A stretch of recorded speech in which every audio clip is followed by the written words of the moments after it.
এটা কি বল? হ্যাঁ কথা বললাম এখানে কি লেখা আছে? কি লেখা আছে দেখো না আপনি? আপনি বলে কিতা কই?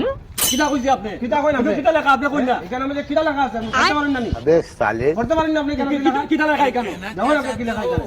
কোনো লেখা আছে এখানে প্রস্রাব করিবেন না করিলে 500 টাকা জরিমানা দিতে হইবে। হ্যাঁ রে না করিলে কিতা মাতন বাড়ি কিছু কি দেখাই দেখুন যেমন বালাটি এখানে কি লেখা? এখানে পেচ্ছাপ করিবেন না, করিলে 500 টাকা জরিমানা। আরে মশাই দাঁড়াই এখানে প্রস্রাব করিবেন আরে না এখানে- করিলে 500 টাকা জরিমানা দিতে আর হইবে। এখানে কমা দেওয়া আছে, কমা চোখ দিয়ে দেখতে পারেন না, এখানে কমা দেওয়া আছে, না করে কমা দেওয়া আছে, এখানে পেচ্ছাপ করিবেন না। এটা ক্ষমা তো আমি কিছু বুঝি না। নো প্রস্রাব করিবেন না করিলে 500 টাকা। এটা ক্ষমা তো আমি কিছু বুঝি না। कौन है ये लोग? कहां से आते हैं ये?